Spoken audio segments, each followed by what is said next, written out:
सत साहिब सतगुरुदेव की जय। बंदी छोड़ कबीर साहिब जी की जय। बंदी छोड़ गरीबदास जी महाराज जी की जय। स्वामी राम देवानंद जी गुरु महाराज जी की जय हो।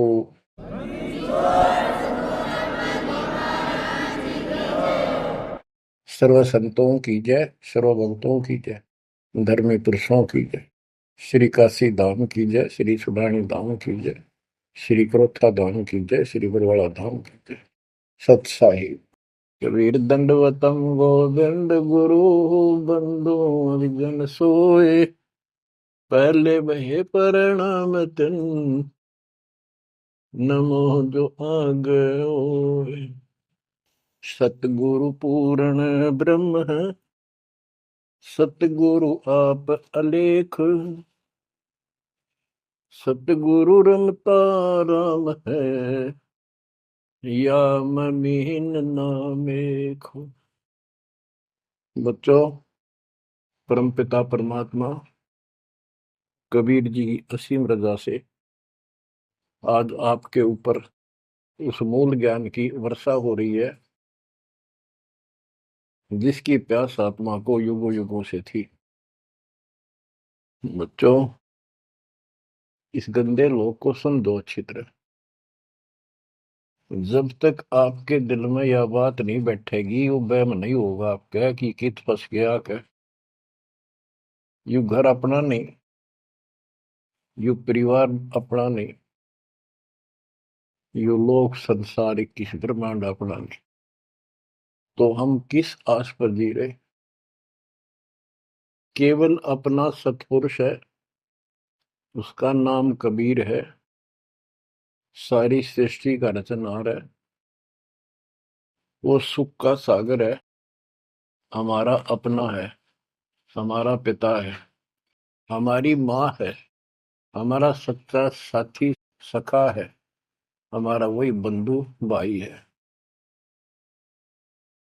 बच्चों, आप इस बात को आज मान लो, ना फिर घणे दुखी हो जाओगे, फिर माननी पड़ेगी कि यह भक्ति करनी पड़ेगी और बकवास त्यागनी पड़ेगी।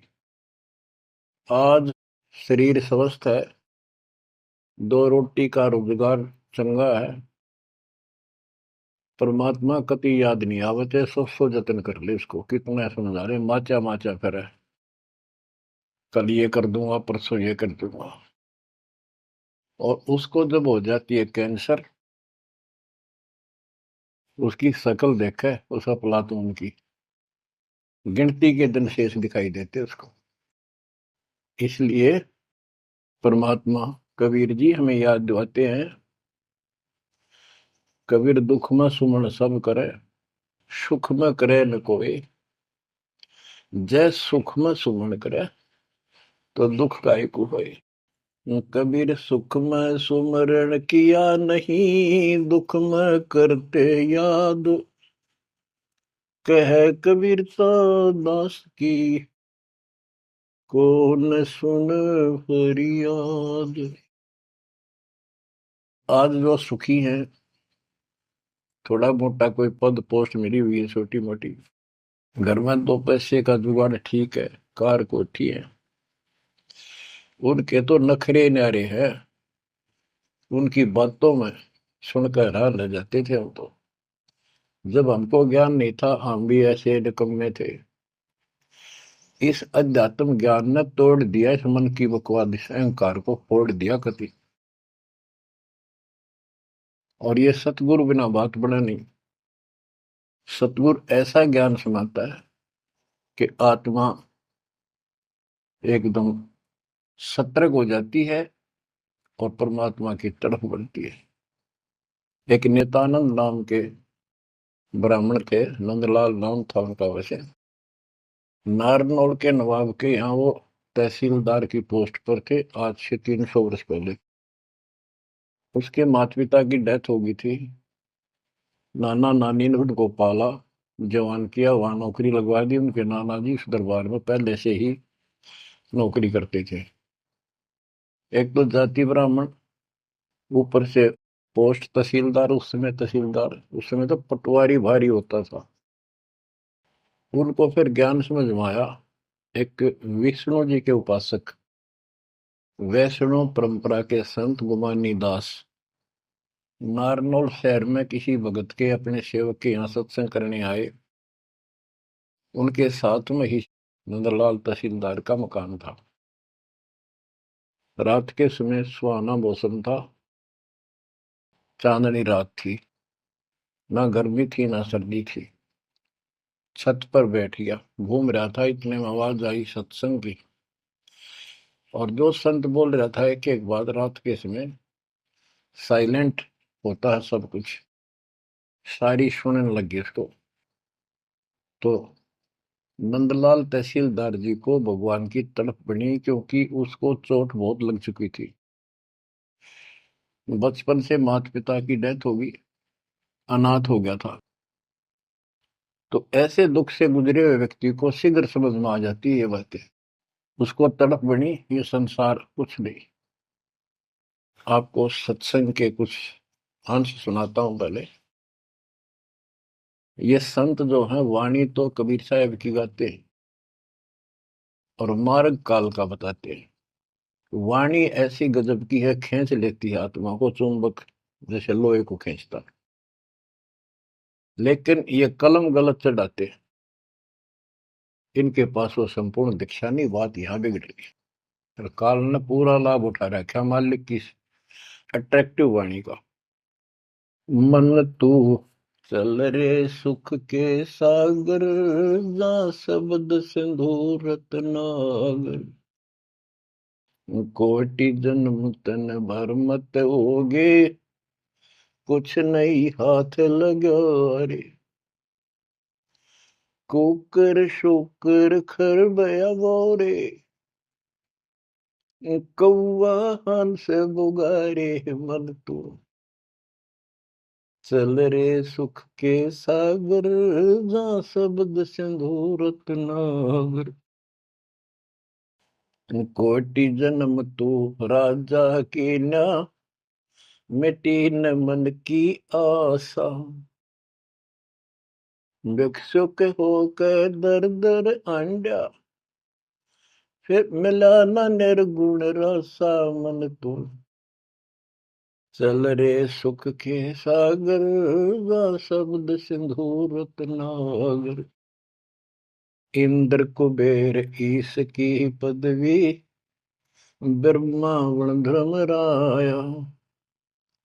विष्णुनाथ के पुर को जाके, फिर भी उल्टा आया। मन तू चल रे सुख के सागर, जा शब्द सिंधु रत्नागर।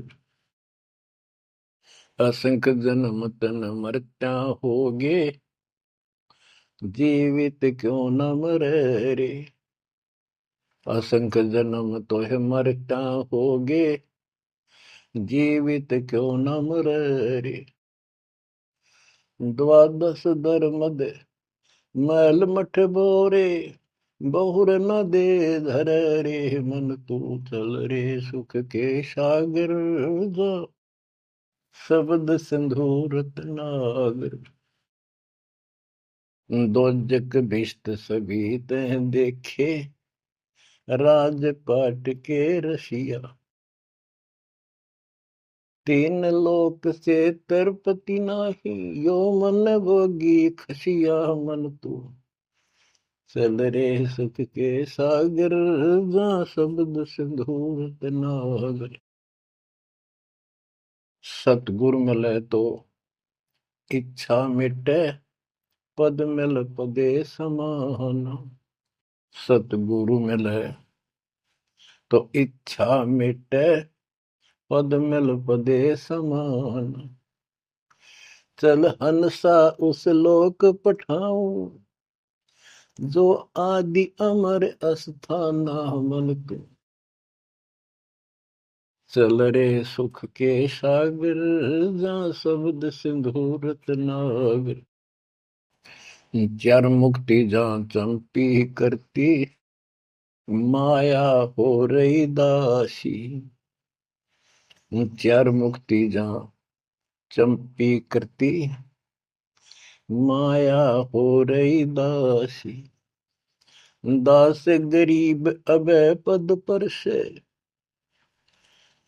मिल राम अविनाशी मन तू, चल रे सुख के सागर जा, शब्द सिंधूरत नाग। सत्संग में बताया गया कि कोटि जन्म तन भ्रमित हो गए, जन्मते मृत्यु को, और कुछ नहीं हाथ लगा रे, कुकर कुत्ता, शुकर शुअर खरगदा, कौवा और उगला, ये सभी यानी 84 लाख प्रकार के प्राणियों की योनियां शरीर में तुमने दुख उठाए। इस संसार में सुख नाम की चीज जीव को नहीं है। कोट जन्म तन भ्रमित हो गए, कुछ नहीं हाथ लगा रे।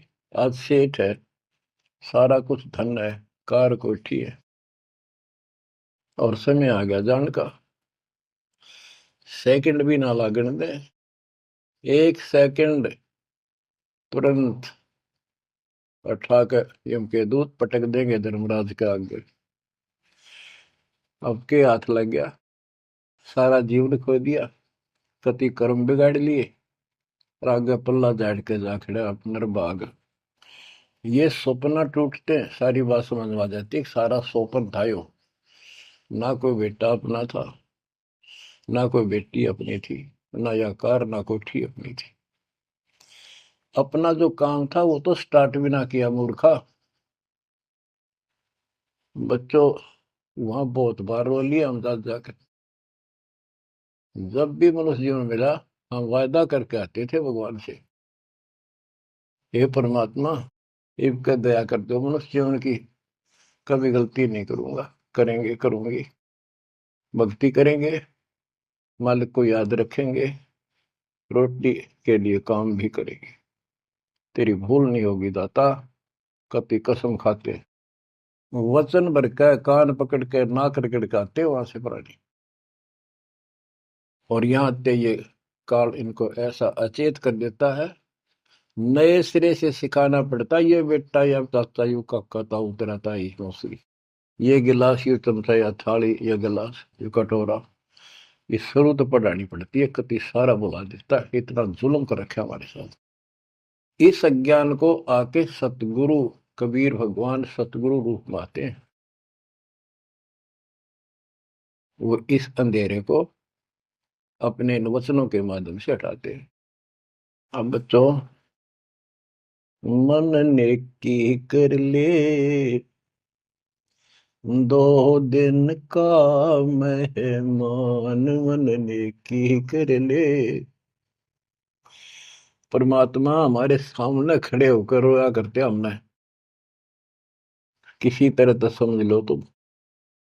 ये शब्द इसलिए सुनाया करते कि इस आवाज, प्यारी आवाज दाता की, खींच ले पशु पक्षियों को भी, और इस वाणी में कसक। तो बच्चों, परमात्मा कहीं भी खड़े हो जाते थे किसी गांव नगर में जाके, और उनको वाणी सुनाते थे, क्योंकि हम कान का विषय भी हमारे अंदर है, विकार। तो मीठी वाणी सुनकर तकरीबन लोग इधर उधर से खिसक के आस पास बैठ जाते आकर, जैसे कोई जाकर कोई तुबली बनाने लग जाए, ऐसे डुगडुगी, वहां भी लोग इकट्ठे हो जाते हैं। फिर परमात्मा उनको समझाते थे, इस काल के जाल में फंसे इस नकली सुख को सुख मानकर अंधे हुए बैठे प्राणियों को कहां से संघर्ष करने लगते, क्योंकि ये अपने पिता है और ये रह नहीं सकते हमारे को राह बताए बिना। तो क्या सुनाते थे, कहां से आया कहां जाएगा, तन छूटे तब कहां समाएगा, कहां से आया कहां जाएगा, तन छूटे तब कहां समाएगा, आखिर तुझको कौन कहेगा, गुरु बिन आत्म ज्ञान, मन ने की कर ले, 2 दिन का मेहमान। बच्चों, परमात्मा याद दिला रहे हैं तुम्हें, सतगुरु के बिना, गुरु के बिना ये आत्म ज्ञान कौन कराएगा। आत्मज्ञान क्या है? तू कौन है, कहां से तू आया, किस लिए जन्म और मर रहे हो, इसका समाधान क्या है? ये है आत्मज्ञान। आत्मज्ञान तो सारे गुरु बताते हैं, नकली सकली सब। भाई भक्ति नहीं करोगे, पशु पक्षी बन जाओगे, मनुष्य जीवन बड़ी मुश्किल से मिलता है। ये सारा कुछ परमात्मा का बताया ज्ञान बताकर आखिर में काल के खुट्टे बांध देते हैं। ये उपासना करो, दो शास्त्र विरुद्ध है। बात यहां बिगड़ी पड़ी थी। तो बच्चों, फिर कहते ये तो आत्मज्ञान होगा। कबीर सतगुरु बताता आत्मज्ञान, तुम सतलोक में रहते थे, वहां किसी चीज का कष्ट नहीं था, कोई दुख नहीं, कोई रोग नहीं, कोई शोक नहीं, कोई जन्म नहीं, कोई मृत्यु नहीं, सदा सुखी। यही सृष्टि ऐसी जो कि एज इट इज है। ऐसे गांव बसे हैं, ऐसे बाजार लगे हैं, बाग बगीचे कदम कदम पर सुंदर तरीके से लगे हुए एक पंक्ति के अंदर, गजब के। और उसको छोड़ के तुम इस काल के जाल में फंस गए। अब ये तुम्हें मूर्ख बनाए बैठा है, उस घर की कति खबर मिटा दी, नामो निशान खत्म कर दिया। आत्मज्ञान ये है, तुम या कष्ट उठा रहे हो जन्म मृत्यु के, इसका समाधान है पूरा सतगुरु हो, उसे दीक्षा लो, फिर डट कर भक्ति करो, मर्यादा का पालन करो। ये तो है आत्मज्ञान। परमात्म ज्ञान क्या है, परमात्मा कौन है, ये श्री कृष्ण जी को भगवान बताओ, विष्णु और शंकर को भगवान बताओ। इनका परमात्म ज्ञान खाक है। परमात्म ज्ञान है नहीं, आत्म ज्ञान ने के चाटांगे फिर। गरीबदास जी कहते कूप की छाया कूप के माई, ऐसा आत्म ज्ञाना, या से परे परम पद वा का भेद न जाना। आत्म ज्ञान तो ऐसा है जैसे कुएं की छा कुएं तक है, बाहर उसका कोई यूज नहीं। इसका मतलब है कि जिस ज्ञान पर ये आत्म ज्ञान बताते हैं, परमात्म ज्ञान है नहीं, वो तो इस काल के कुएं में अंदर ही गिरे रहेंगे, यही कष्ट उठाएंगे। ये साधना गलत बताते हैं, उनकी पोल खोल रखी है वैद्य के अंग में, जैसे काला पुष्पा। बच्चों, फिर बताया जाता है कि कोट जन्म तन भ्रमत हो गए, परमात्मा जगह जगह खड़े होकर रोया करते थे हमारे लिए। और कुछ आकर्षित भी होते थे, कोयल के बच्चे तो लाग ही जाते हैं, वो डटते ही नहीं, उनको तुरंत प्रभाव हो जाता है, सचमुच भक्ति करनी चाहिए। इस प्रकार मान लेके 64 लाख से हो गए थे 700 साल पहले। इस ज्ञान को तो सिर्फ इतना सुनते थे कि सचमुच जो कह रहे हैं बात सच्ची है, मर जावांगे। ये वाणी ऐसी है, सीधी फोड़ देती है आत्मा के मैल को। फिर सुख होने शुरू हो जाते थे दाता का नाम लेते ही, इसलिए चिपकते चले गए। दाता भी चाहते थे, परमात्मा भी, कि इनका अपनी कलम चढ़ा दूं एक बार बस, इन पार तो होना नहीं। कलम चढ़ा गए दाता उस समय 64 लाख का। वो 64 लाख कुछ भक्ति करी उन्होंने बहुत अच्छी, परमात्मा काफी संग रहे। फिर जब देखा कि अब इनको ज्ञान नहीं है, और ज्ञान बिना मुक्ति हो नहीं सकती, जब तक पूरा ज्ञान नहीं होगा ये डट नहीं सकते, दो काम हो जाते हैं, तीसरा नहीं होता है, तो फिर वो झाड़े लुआन चले जाते हैं। ये स्थिति होगी थी वहां। तो एक झटका दिया था, परीक्षा ली थी, सारे विमुख हो गए। जब परमात्मा ने हाथी पर बैठकर गंगा जल बोतल में भरकर, जैसे शराबी शराब पिया कर, एक वैश्या, प्रसिद्ध वैश्या जो परमात्मा की शिष्या हो चुकी थी और अपने धर्म कर्म को ठीक कर रही थी, लेकिन उस समय भी उसको वैश्या की फीत ही थी समाज की दृष्टि से। उस लड़की को हाथी पे बैठा के उसके कंधे पर हाथ धर का भगवान, और वो पानी गंगा जल पी रहे थे, उस हाथी को बाजार के बीचों बीच घुमा दिया। जो भी देखा वो एक, देख लो भाई जुलाहा बड़ी बड़ी बात बनाया करता कबीर, शराब पीवे और वैश्या को साथ लेकर घूम रहा है। उनके शिष्यों को लाओ, बुला बुला के देखो, हम तो पहले कहा करते पाखंडी आदमी है, अपनी आंखों देख लो, सरियाओं कैसे वृत्ति करता घूम रहा, शराबी कबाबी है ये। जो भी देखे वही कहते, मैं तो कभी कभी जाया करता, मन तो जाना ही छोड़ रखा है वह। मैं तो उसके साथ चला गया था एक बार। ऐसे 64 लाख भगवान से विमुख हो गए, सतगुरु भी चाहते थे ये बोझ सिर तो पड़े, अब ये समझ नहीं पा रहे। गरीब बड़ुआ बड़ुआ सबक है, कोई न जाने खोजे, दास गरीब कबीर करम, बाटत सिर का बोझ। कि उस लीला को कोई नहीं समझ रहा था, वो तो अपने सर का बोझ, ये पूरी आस्था थी नहीं उन शिष्यों की, इसलिए इनको पटक रहे हैं, ठा के सर पर अपना बोझ हल्का कर रहे हैं। बच्चों, गुरुद्रोही नहीं बने तुम उस समय, सतगुरु विमुख हो गए। तो कबीर साहब कहते हैं, सतगुरु विमुखा युग युग रोवे, मानुष जन्म पाके खो। सतगुरु संगत छोड़ के लाख वर्ष जबकीन, इंद्रिय कर्मना मोक्ष हो रह काल के आदि। इसके लिए बहुत से प्रमाण आपको दिए गए हैं। जैसे राबिया सतगुरु विमुख हुई थी, गुरुद्रोही नहीं हुई थी वो। 4 साल दाता ने कितनी मेहनत करके उस बेटी के लिए, फातिमा के लिए, उनकी भेड़ बकरियां के बीच में बैठ के उस बदबू में, उस प्यारी आत्मा जो दलदल में फंसी पड़ी थी, राबिया को ज्ञान सुनाया, बेटी अल्लाह खुदा की भक्ति करनी चाहिए, ये जीवन थोड़ा ही है, इसमें कभी भी मृत्यु हो जाएगी, फिर पता नहीं कहाँ जन्म होगा। कई दिन लगातार ये बात करते करते लड़की कहती थी कि महाराज, हम इबादत करते हैं, नमाज करते हैं, सारा कुछ करते हैं। तो उसका सारा अंधेरा हटाया, लड़की का समझ में आ गई, सृष्टि रचना बताई। 4 साल भक्ति करी, और कोई साथी था नहीं, दूसरा भक्त भाई बहन, इस मार्ग के बताने वाला। समाज के प्रभाव से परमात्मा वाली सत साधना छोड़ दी, क्योंकि सत्संग ना सुनने से इस तरह मैल आवेगा, ये भूल जरूर पड़ जाती है, क्योंकि गलत बताने वाले तो सारा समाज, सारा वही साधना सब कर रहे थे, तो वही अपनी साधना करने लगे। लेकिन ये प्रेरणा इतनी होगी थी कि शादी नहीं कराऊंगी, मोक्ष पाऊंगी, सारा कुछ हो गया था। लेकिन माता पिता को टेंशन होगी कि लड़की को घर पर नहीं रख सकते, तो कह दिया बेटी या तो निकाह करा ले, नहीं तो अब दोनों मराएंगे।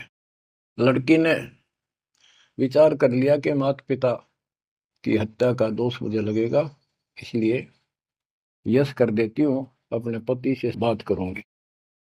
निकाह करने की यानी शादी की हाँ भर ली,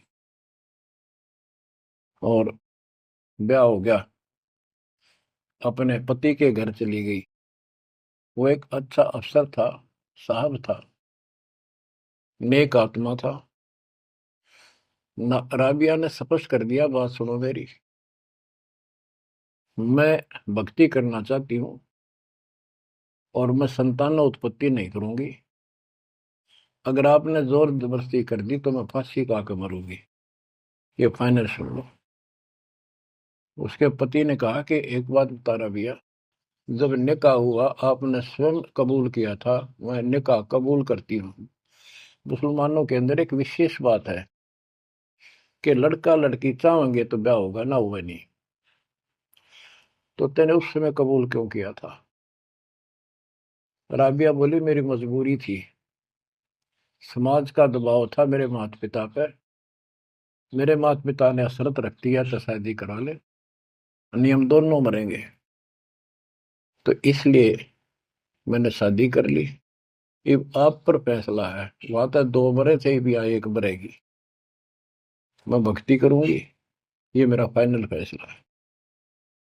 तो समझदार था, मुसलमान कई कई शादी कर लेते हैं, उसको इसकी कोई समस्या नहीं थी, परमात्मा की दया से गुजारा भी खूब था। वो बोला, रबिया बात सुन ले, जैसा समाज का दबाव तेरे ऊपर था, तेरे माता पिता पर, ऐसा समाज मेरा भी है, और यहाँ मुझे भी जवाब देना भारी हो जाएगा अगर तू इधर उधर जाओगी। तो जाइए भक्ति के लिए, इसलिए घर में रहेगी, मेरी तरफ से मेरी बहन होगी, संसार की दृष्टि में मेरी पत्नी बनकर रहना होगा। राबिया ने कबूल कर लिया, यस कर दी। उसने अपने और विवाह करा लिया। जब वो होगी 50 साल के ऊपर, हज करने चली। उसके पति ने कहा, आपके लिए मैं गाड़ी घोड़ा ऊंट तैयार करवा देता हूँ, अरे जाओ, बहुत खुशी की बात है, मुझे भी पुण्य मिलेगा आपके सहयोग में। वो कहने लगी, मैं पैदल जाऊंगी। यानी भावना अलग होती है भगत की, या धार्मिकता रंगी हुई होती है पिछले जन्मों की।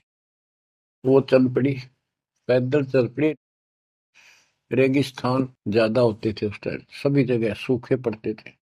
मक्का में चली, मक्का के राह पे काफी सफर तय करने के बाद एक कुआं आया। उस कुएं पे ना बाल्टी थी, ना कोई रस्सी थी। वो लगता था उसमें गिर गई थी। उधर एक कुतिया बहुत प्यासी थी, प्राण जानने हो रहे थे उसके। राबिया को समझते देर नहीं लगी, वह कभी राबिया के पैरा में आवे, कभी कुएं की तरफ जावे। बहुत बुरा हाल था उसका। उसके छोटे छोटे बच्चे भी थोड़ी सी दूरी पर विलख रहे थे। उस पुण्यात्मा ने धार्मिकता भर दी थी दाता ने। उसने अपने सिर के बाल पाड़े, उसकी रस्सी बांटी, 5-5 4-4 बाल लेकर, और लंबी रस्सी गांठ लगा बना के अपने कपड़े उतार के उस रस्सी के कपड़े बांध गए। पहले मोटे मोटे कपड़े होते थे सूत के, और वो बहुत पानी सोख लेते थे। कुएं में बाल्टी की तरह डाले, बाहर लाकर उनको नचोड़ा। एक मटके का केकरा सा पड़ा था, टुकड़ा फूटा हुआ, उसमें पानी भरती गई, कुतिया पी गई 2 किलो पक्का पानी, और पी कर चली गई। अब उसने अपने कपड़ों से, गिले कपड़ों से सिर का ब्लड साफ किया, और झाड़ झूड़ के कपड़े, गर्मी के दिन थे, ठीक सा मौसम था, वो कपड़े निचोड़ कर पहन लिए और सफर पर चलने को तैयार हुई। इतने में वो मक्का मकान उठ गए, वो महल मंदिर, वो कब्बा उठ गए और कुएं के साथ आकर लग गया, जैसे प्लेटफार्म पर ट्रेन आकर लगती है। राबिया के लिए आश्चर्य का ठिकाना नहीं कि मक्का ही आ गया, मैं तो मक्का ही जाना था, पटदे चढ़ गई। उसके अंदर बड़ी बढ़ते उठ लिया, चढ़ते उठ लिया, उड़ के चल पड़ा। उधर से अब्राहिम सुल्तान अदम पहले किसी और जन्म में था। जैसे परमात्मा गरीबदास जी कहते हैं, वाहन गरुड़ कृष्ण असवारा, लक्ष्मी डोरे चौर पारा, असुर निकंद मेड़ी में। अब गरीबदास जी को कृष्ण विष्णु दिखाई देता, और कृष्ण को ज्यादा लोग मानते हैं। इसी प्रकार उस समय जो अब वर्तमान में वाणी बोली गई, अब्राहिम सुल्तान को अधिक जानते हैं, इसलिए सुल्तान अदम का जिक्र किया, जबकि पहले ये किसी और शरीर में था, राबिया के समकालीन था। सब कहने लगे, भाई मक्का कहाँ गया, मक्का कहाँ गया, मंदिर कहाँ गया। अब्राहिम सुल्तान भी वहां जाता रहता था, मुसलमान भाइयों को समझाना चाहता था, गुरुदेव के आदेश से अपनी सच्ची राह बताया करता, क्योंकि वहां धार्मिक लोग ही जाते हैं। वहां चर्चा चली कि मक्का कहाँ गया, मक्का कहाँ गया। सबको आश्चर्य हुआ। अब्राहिम सुल्तान जो पहले शरीर किसी और शरीर में था, गरीबदास जी की वाणी में है कि सुल्तान अदम मक्के गया, मक्का नहीं मकान गया, एक रांड को लेने को, नो कहे अदम सुल्तान। अब्राहिम सुल्तान अदम कहता है कि निकम्मी औरत को लेने गया, वो पहले सतगुरु शरण में आई थी, वो साधना छोड़ के अब ये वही जड़े ढो रही है। उपस्थित मुसलमानों को उसकी बात अच्छी नहीं लगी, दुख भी हुआ, लेकिन मुसलमान था इसलिए आगे बात बढ़ी नहीं। इतने वो मक्का आके वहां यथा स्थान पर स्थापित हो जाता है। लोगों ने देखा उसमें एक लड़की एक औरत है, एक बहन है। नाम पता करा तो पता चला ये ऐसे ऐसे इसका राबी नाम है। सारे मुसलमान समाज में ये हो गया भाई, भक्ति हो तो राबी जैसी, अल्लाह को खुश कर लिया, इसको तो जन्नत मिले ही मिलेगी। अगला जन्म उसका एक बांसुरी नाम की लड़की का हुआ। परमात्मा तो उसको चार्ज कर गए थे, वो परमात्मा की चाह उसके अंदर फिर भी तड़प रही थी। उसने ब्याह उस समय भी नहीं कराया और अपना शब्द गाती रही, परमात्मा अल्लाह की महिमा सुनाने लगी। और बंसुरी रूप में बाद 50 साल से ऊपर होगी, हज करने गई। तो उसको ये ज्ञान हो गया था, क्यों परमात्मा की धार्मिक बातें डेली गाती और सुनती थी, कि जो मक्का में मरता है उसको सीधी जन्नत मिलती है, स्वर्ग, बहिश्त। तो उसने सोचा ये शरीर तो एक दिन जाएगा, और कहते हैं मक्का में मृत्यु होगी तो जन्नत मिलेगी, जन्नत के लिए सब कुछ किया जा रहा है। उसने वही गर्दन काट दी अपने हाथ तो तलवार मार के। सब कहने हो गया भाई, बांसुरी तो गई स्वर्ग में। बांसुरी ने कुर्बानी दे दी और जन्नत में गई। अगला जन्म उस फातिमा का कर्महीन का वैश्या का बना। 2 जन्म कति ब्रह्मचर्य के पालन कर लिए, आखिर में सारी कसर काट दी काल ने। परमात्मा कहते काल के षड्यंत्र को तुम तक ये समझोगे, ब्रह्मा विष्णु महेश अभी तक नहीं समझ पाए। फिर दया करी दाता ने, वो गंदा नरक भोग के वह फिर मरी। एक शेख तकी नाम का सिकंदर लोधी राजा का धार्मिक गुरु था, और ये भी कहते हैं वो उनका एक प्रधानमंत्री भी था। जो भी उसके घर जन्म हुआ, उसका 12-13 वर्ष की होकर वह मर गई, कब्र में दबा दिया गया। एक दिन परमात्मा ने ऐसी लीला करी, क्योंकि सोचल छिद्र मैं करूं अपने जन के काज, काम तो उनका था सारा उस बेटी के लिए। शेख तकी के ने जब सारे हथकंडे अपना लिए, कबीर साहब आयरा नहीं, मुर्दे जिंदे कर दिए। उसने कहा वो तो सदमे में था, कमाल, रामानंद जादू जंतर ते जिंदा कर दिया। जब जानू मेरी बेटी कब्र में दब रही है, उसको जिंदा कर दे। कई दिन हो गए, 15-16 दिन हो गए। परमात्मा ने कहा ठीक है भाई,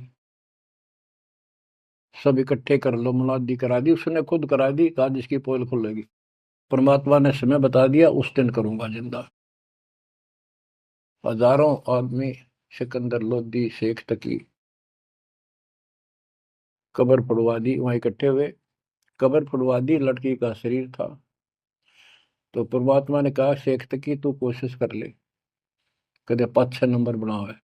और कहे या सदमे में थी।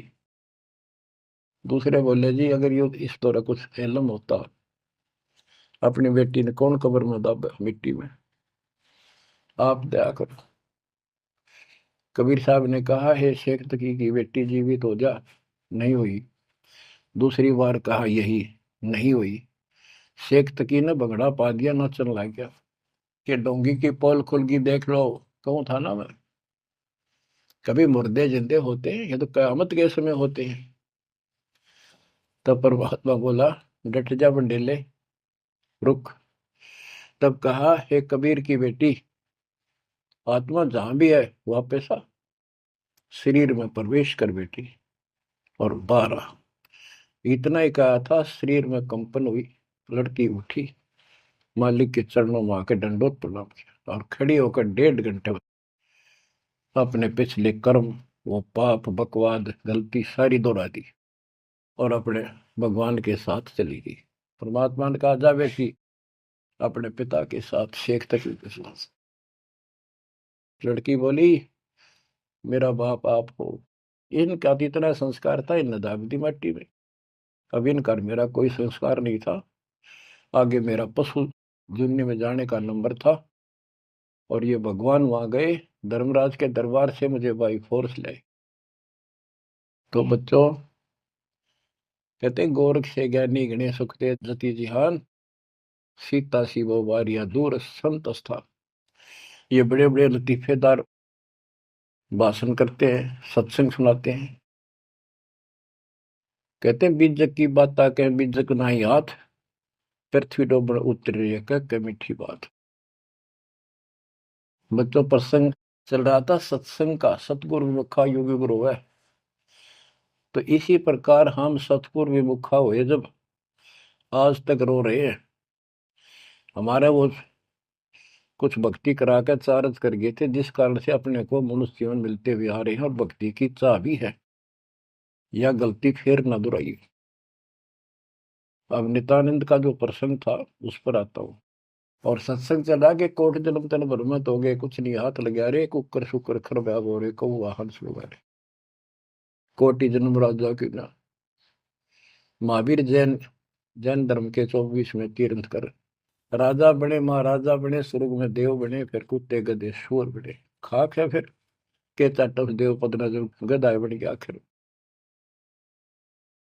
इंद्र कुबेर इसकी पदवी, श्री ब्रह्मा विष्णु महेश के पद पा चुके हो आप। इंद्र तक की पदवी पाई है और फिर यहीं भटक रहे हैं। दो जग भीष्ट सभी ते देखे, स्वर्ग नरक सभी धक्के खा चुके हो, भटक चुके हो। राजपाट के रसिया, तीन लोक से संतुष्टि नहीं है, ये मनभोगी खसिया। कोई एमएलए बन जाए, सरपंच बने, मन में आता चेयरमैन बनो। चेयरमैन भी बन जाता है, वे एमएलए में बात बने। मर पड़ का एमएलए कभी बन जाता है, तो सोचा मंत्री बनो जब बात बने। एमएलए में कोई नहीं पूछता। मंत्री यूं सोचता है चल तो मुख्यमंत्री गया, हम तो टाइम पास कर रहे हैं। मुख्यमंत्री बनने के बाद उसकी तड़प हो जाती है प्रधानमंत्री बनूं तो बात बने। वो बनेगा कि ना बनेगा, इतना मृत्यु हो जाएगी, फिर गधा बनेगा। बच्चों तीन लोग से तरपतना ये मन भोगी खसिया। सतगुर मिले तो इच्छा मिटे, पद मिल पदे समाना, चल हंसा उस लोक पठाऊं जो आदि अमर स्थान। के सतगुर मिलेगा तो इन बकवादों से मन हटाएगा और कहेगा चल हंसा उस लोक पठाऊं जहां कभी मृत्यु नहीं होती। चार मुक्ति जहां चंपी करती, माया हो रही दासी। यहाँ चार मुक्ति प्रमुख मानी गई है और ये थोड़े समय की होती है। जैसे शालोक, जिस देवता की भक्ति करे उस देवता के लोक में चला जाएगा। शारूप, उस देवता का रूप जैसा बनाकर वहां रहेगा। सामीप्य, उस अपने देवता के साथ समीप रहेगा। तो इस प्रकार की चार मुक्तियां, लेकिन रहेंगे कितने दिन, उसका समय सीमित होता है। वो चारों मुक्ति भी नष्ट होती है, वो भी हाथ से चली जाती है, फिर कुत्ता गधा सुअर बनता है और वहां सदा रहेंगी ये सतलोक में। हाय हाय। चार मुक्ति जा चंपी करती, माया हो रही दासी, दास गरीब अब पद पर से, मिले राम अविनाशी। के चार मुक्ति जा चंपी करती, यानी चरणों में पड़ी रहेंगी, सदा के लिए भगवान के साथ रहेंगे। और इस धन संपत्ति की वहां कमी नहीं, भरे पड़े हैं खजाने आपके। दास गरीब अब है पद पर से, वहां कभी भय नहीं किसी चीज का, मौत का भय नहीं। सबसे बड़ा डर यहाँ मौत का है, वो जाते खत्म होगा। दास गरीब अभय पद पर से, मिले राम अविनाशी। ब्रह्मा विष्णु महेश नासवान, ब्रह्म नासवान सरपुरुष, अक्षर पुरुष ये नासवान, देवी नासवान और देवताओं की जिक्र के करूं। गीता प्रमाण देती है दूसरे अध्याय के 12वें श्लोक में, चौथे अध्याय के 5वें श्लोक में और 9 में और 10वें के 2 में। गीता बोलने वाला इनका ब्रह्म कहता है काल कि तेरे मेरे बहुत जन्म हो चुके अर्जुन, तू नहीं जानता, मैं जानता हूं, आगे भी होंगे। मेरी उत्पत्ति हुई है, ये देवता नहीं जानते। तो बच्चों वो अविनाशी राम दूसरे अध्याय के 17वें श्लोक में कहा है, 18वें के 46 में, 18वें के 61 और 62 में और 15वें अध्याय के 17वें श्लोक में बताया। उत्तम पुरुषत्व अन्य परमात्मा इति उदारते, यह लोक तरम अविश्ववर्ती अवेश्वर है। वो अविनाशी भगवान मिलेगा वहां पर। कबीर साहब कहते हैं यहाँ भी तुम, जब तुझे राजपाट भी चाहिए हमारा इधर ले जा। यहाँ राजपाट कैसा देंगे आपको, और संसार के लोगों से ज्यादा सुविधा देंगे परमात्मा। और कहते हैं जिसके मन में परमात्मा की भक्ति है तो फिर के इंद्र का राज, उसको कभी नफरत हो जाती है उस राज से तो महाराजा बन जाता है। और यहाँ सुख देंगे परमात्मा, कहते हैं माया दासी भगत की संत की, उभे दे आशीष, बरती और लातों छड़ी, सुमर सुमर जगदीश। कहते इतना धन दे देगा बंदी छोड़ के, खाइयो खर्चियो और खूब धर्म फैलाइयो। माया दासी संत की उभय दे आशीष, दोनों तरफ से आशीर्वाद देगी। खाओ खर्चो और दान करो। और बरती और लातों छड़ी, कबीर साहब कहते हैं सुमर सुमर जगदीश। सुमर कौन सा जगदीश, सच्चा नाम, सच्ची भक्ति, सतपुरुष कबीर साहब की भक्ति कर करके। अब नित्यानंद ये सारा सत्संग सुन रहा था, ये क्या करते हैं, बात तो सुनाओ सतलोक के मिलती जुलती, अध्यात्म ज्ञान भक्ति विष्णु तक की।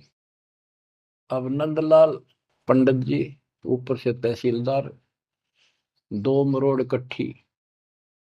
उसने सोचा यहां जाऊंगा संत के पास तो नगरी के लोग क्या कहेंगे, ब्राह्मण और तहसीलदार या किसी के घर में आकर संत के चरणों पड़ा।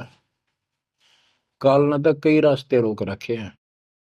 तो उसको पता चला कि महात्मा का डेरा है यहाँ नारनौल से 2 किलोमीटर दूरी पे। संत चले गए। अगले दिन, उस दिन तक खूब विचार किया। सुबह सुबह घोड़े पर बैठ कर, जो सरकार की तरफ से मिलता था उनको, आश्रम में चला। संत जी शर्त को उस तरह फिरवा रखा था और सुबह सुबह इजी मूड में घूमने के लिए उसी रास्ते आ रहे थे जिस रास्ते वो नंदलाल जा रहा था तहसीलदार जी। अब ये ब्राह्मण उस टाइम सारे सोन को सोन घड़ी मान्या करते। उसने सोचे देख यो मन उस बाल कटवा के आगे आ गया मेरे, और मैं कितना अनमोल काम करना चाहूँ था, आज गुरु बनाना चाहूँ था, अपने जीवन का सौदा करना था, यो कसोन हो गया, कुसोन अपलक्षण हो गया। तो उसने अपने मन में सोच लिया इसके टोले मार दे 2 शर्मा उंगली, यो कसोन मिट जाएगा। हम भी पहले क्या करते ना, बच्चे थे जब, के झूठ बोला पाप लगेगा, न बोला उंगली पर उंगली धर कर बोली थी, कोई ना लगा पाप। ये अपनी बनावटी बातें थी, उंगली पर उंगली चढ़ा ली थी इसलिए पाप ना लग गया कर। तो उसने इस दृष्टिकोण से उस महात्मा का शर्म ने उल्टी उंगली के टोले मारे 3-4 और बोला, रनर भाग मनहूस, तेना आज मेरा गाना था, आज मैं गुरु बनाने जा रहा था, अपना जीवन का सौदा करूंगा। अब वो संत जी हैरान रह गया, पढ़ा लिखा दिखे, घोड़े पर सवार कोई अफसर होगा और ऐसा व्यवहार कर दिया। अच्छा उस्ताद, संतों के साथ ऐसे व्यवहार करनी बहुत मिला करें, ज्यादा माइंड नहीं करते हो। चला गया। आश्रम में पहुंचा तो घोड़ा पर उतर कर एक वृक्ष का बांध दिया। तो भगत वहां उपस्थित थे, वो आए, भाई बड़ा अफसर आ रहा है कोई। प्रणाम किया। उन्होंने पूछा संत जी कहाँ पर है, मैंने दीक्षा लेनी है। वो बोले जाओ बैठो, आदर से बैठा दिया। जहाँ आसन लग रहा था उसका आगे बोरी ही बिछा रखी थी कि बैठ जाओ, स्नान करके ही पाओगे, घूमन फिरन जा रहे हैं, सैर करके नहा कर ही आ जाए।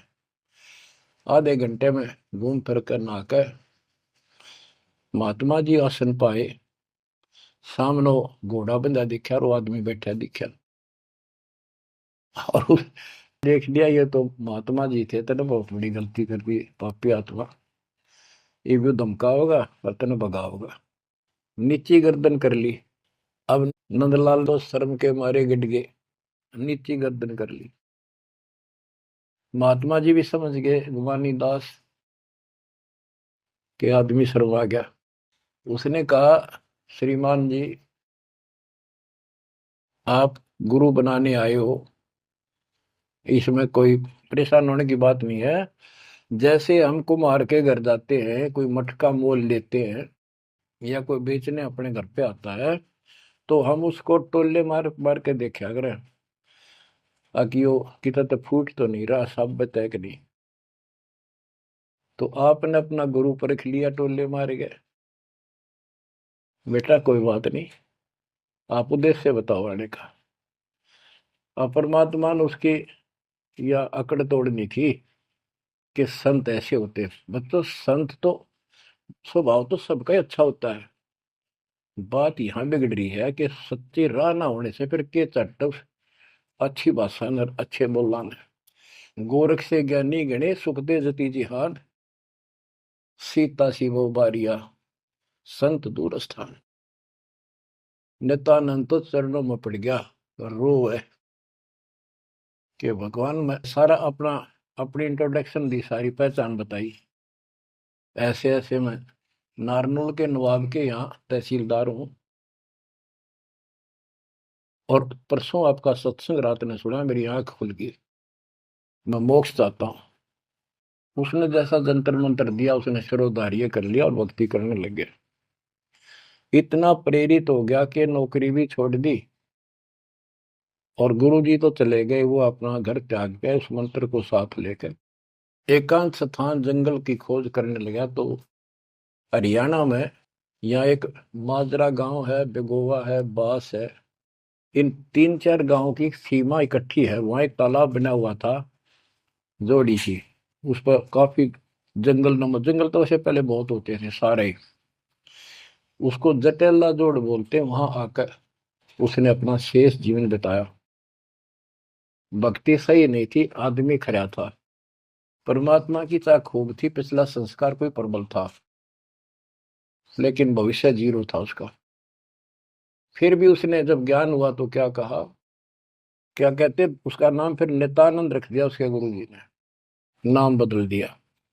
नाम इसलिए बदलवाया करते थे कि कहीं और जाकर भक्ति करूंगा, पीछे घर वाले ना ढूंढते फिर, तो वहां उस नाम से कोई जानेगा ही नहीं।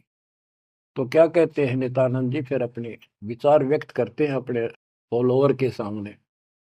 ब्राह्मण कुल में जन्म था, मैं करता बहुत मरोड़, और गुरु गुमानी दास ने दिया को बदगढ़ तोड़। जाति का अभिमान, पोस्ट का अभिमान, धन का अभिमान, और पहलवानी पहलवान हो जा काया का अभिमान, ये जीव का दुश्मन होता है। ब्राह्मण कुल में जन्म था, मैं करता बहुत मरोड़, बड़ा अहंकार था मेरे में। गुरु गुमानी दास ने दिया कोबद गढ़ तोड़। ये कोबद का गढ़ था, एक कति तोड़ दिया। आखिर तुझको कौन कहेगा, गुरु बिन आत्मज्ञान, मन ने की करने दो दिन का मेहमान। बच्चों, सतगुर पूरा मिला नहीं, रही अधूरी सीख, तेली के रे बैल जो चले एक नहीं भीख। पूरा सतगुरु ना मिलने से इतनी पुण्यात्मा फिर कर्म फोड़ कर चली गई, स्वर्ग तक गई, फिर जन्म लेगी। उसने तो आनंद किया। दोस्तों, ये सारा कुछ निष्कर्ष देकर दास आपको, हीरे मोती लालों को आपकी पहचान बताना चाहता हूं कि तुम क्या प्राप्त कर चुके हो, आपकी कितनी अच्छी किस्मत, कितना गुड लगा है। आंख खोल लो, मैं कोई बालक नहीं, कोई डूम बाट नहीं हूं, मैंने कोई स्वार्थ नहीं तुम्हारे से। आप मुझे अपने दिखाई देते हो, आप मुझे भगवान के बच्चे दिखाई देते हो, मुझे अपनी नौकरी खरी दिखाई देते तुम्हारे कारण। मैं अपनी ड्यूटी पूरी करूंगा, भगवान का दोषी नहीं रहूंगा। मेरी उम्र देख लो, आपके लिए भौंक रहा हूं, कुत्ता हूं परमात्मा का, गुरुदेव का।